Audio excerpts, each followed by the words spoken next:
Hi friends, welcome back to my channel. మరిన్ని interesting facts కోసం నా ఛానల్‌ని సబ్స్క్రైబ్ చేసుకోండి. ప్రపంచంలోనే అత్యున్నత పురస్కారం నోబెల్ ప్రైజ్ గుర్తింపు ఉంది. ఏటా 6 విభాగాల్లో physics, chemistry, medicine, economics, literature, శాంతి నోబెల్ పురస్కారాలను ప్రకటిస్తారు. ఎంపిక ప్రక్రియ అత్యంత కట్టుదిట్టంగా ఉంటుంది. ఇప్పటివరకు ఎంతమంది భారతీయులకు నోబెల్ ప్రైజ్ దక్కింది? నోబెల్ బహుమతి ఎవరు ప్రారంభించారు? నోబెల్ కింద ఎంత ప్రైజ్ మనీ ఇస్తారో వివరాలు తెలుసుకుందాం. నోబెల్ బహుమతులను ప్రపంచంలో అత్యున్నతమైన పురస్కారంగా పరిగణిస్తారు. వివిధ రంగాల్లో విశేష కృషి చేసిన, పరిశోధనలు చేసిన వారిని, విప్లవాత్మక ఆవిష్కరణలు చేసిన వారిని, మానవజాతి మేలు కోసం అవిరళ కృషి చేసిన వారిని ఈ పురస్కారాల కోసం ఎంపిక చేస్తారు. మొత్తం 6 విభాగాల్లో నోబెల్ పురస్కారాలను అందజేస్తారు. భౌతిక శాస్త్రం, రసాయన శాస్త్రం, వైద్య శాస్త్రంలో కృషి చేసిన శాస్త్రవేత్తలతో పాటు ఆర్థికవేత్తలకు, సాహిత్యంలో కృషి చేసిన వారికి, ప్రపంచ శాంతి కోసం చేసిన వారికి నోబెల్ పురస్కారాలను ప్రదానం చేస్తారు. ప్రముఖ శాస్త్రవేత్త ఆల్ఫ్రెడ్ నోబెల్ పేరిట 1901 నుంచి ఈ పురస్కారాలను అందిస్తున్నారు. స్వీడన్కు చెందిన ఆల్ఫ్రెడ్ నోబెల్ శాస్త్రవేత్తగానే కాకుండా ఆయుధ వ్యాపారిగా, రచయితగాను గుర్తింపు పొందారు. డైనమైట్ను కనిపెట్టిన ఆయన పేరిట 355 పేటెంట్లు ఉన్నాయి. ఆవిష్కరణలతో పాటు వ్యాపారం ద్వారా నోబెల్ పెద్ద మొత్తంలో సంపాదన కూడబెట్టారు. తన దగ్గరున్న $90 లక్షల విలువైన ఆస్తులకు సంబంధించి 1895 సంవత్సరం నవంబర్ 27న పారిస్‌లో నోబెల్ చివరి వీలునామా రాశారు. ఫిజిక్స్, కెమిస్ట్రీ, మెడిసిన్, లిటరేచర్, శాంతి విభాగాల్లో కృషి చేసిన వారికి బహుమతులు ఇవ్వాలని ఆయన తన వీలునామాలో పేర్కొన్నారు. 1896 డిసెంబర్ 10న ఆల్ఫ్రెడ్ నోబెల్ మరణించగా 1901 నుంచి ఆయన పేరిట 5 విభాగాల్లో నోబెల్ పురస్కారాలను అందజేస్తున్నారు.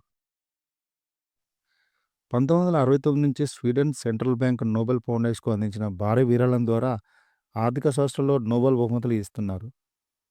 నోబెల్ శాంతి పురస్కారం మినహా మిగతా 5 విభాగాల్లో నోబెల్ పురస్కారాలను ఏటా ఆల్ఫ్రెడ్ నోబెల్ వర్ధంతి అయిన డిసెంబర్ 10న స్టాక్‌హోమ్‌లో ప్రదానం చేస్తారు.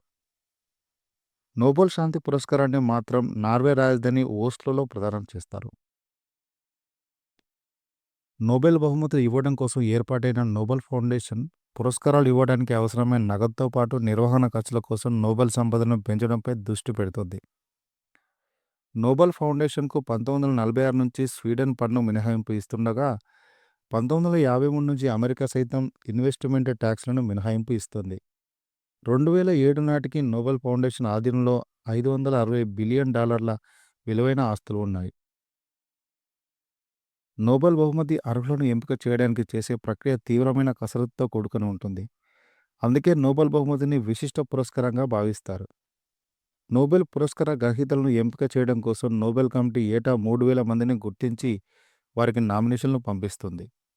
ఈ జాబితా నుంచి పురస్కారాల కోసం పోటీలో ఉన్న 300 మందిని నోబెల్ కమిటీ నామినేట్ చేస్తుంది.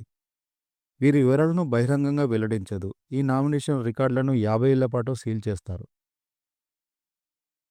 సంబంధిత రంగంలో నిపుణుల సూచనలు, సలహాలతో నోబెల్ కమిటీ ఓ నివేదికను తయారు చేస్తుంది. ప్రాథమికంగా ఎంపిక చేసిన వ్యక్తుల వివరాలను నోబెల్ అవార్డులను ఇచ్చి కమిటీలకు అందజేస్తుంది. ఫిజిక్స్, కెమిస్ట్రీ, ఎకనామిక్స్ విభాగాల్లో నోబెల్ గ్రహీత పురస్కారాలను లాయల్ స్వీడిష్ అకాడమీ ఎంపిక చేస్తుంది. కరోలిన్స్కా ఇన్స్టిట్యూట్‌కు చెందిన నోబెల్ అసెంబ్లీ మెడిసిన్‌లో, స్వీడన్ అకాడమీ సాహిత్యంలో, నార్వేయన్ నోబెల్ కమిటీ శాంతి విభాగంలో నోబెల్ పురస్కార గ్రహీతలను ఎంపిక చేస్తాయి. సాధారణంగా ఏటా అక్టోబర్ నెలలో నోబెల్ విజేతలను ప్రకటిస్తారు.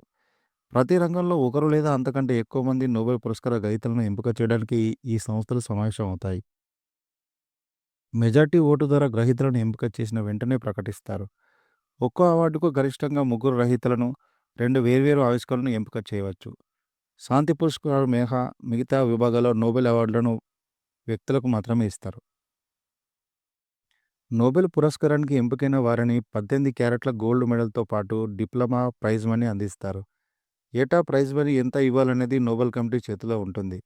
2023లో 11 బిలియన్ క్రోనార్లు $10 లక్షల పైగా ప్రైజ్ మనీ ప్రకటించారు. ఒక విభాగంలో ఒకరి కంటే ఎక్కువ మంది ఎంపికైతే ప్రైజ్ మనీ వారు పంచుకోవాల్సి ఉంటుంది. సాధారణంగా నోబెల్ విజేతలు తమ ప్రైజ్ మనీ విరాళంగా ఇస్తూ ఉంటారు. అట్లాగే ఇండియాకు చెందిన వాళ్ళు చాలామందికి నోబెల్ బహుమతి వచ్చాయి. అందులో రవీంద్రనాథ్ ఠాగూర్‌కు 1913లో సాహిత్యం, సివి రామన్‌కు 1930లో ఫిజిక్స్‌లో, అంతేకాకుండా mother Teresa, Amartya Sen, Kailash Satyarthi, Hargobind Khorana, Subrahmanyan Chandrasekhar, Vidiadhar Surajprasad Naipaul, Venkatramakrishnan, Abhijit Banerjee, Ronald Ross, Joseph Rudyard UK ఇలా చాలామందికి నోబెల్ బహుమతులు వచ్చాయి.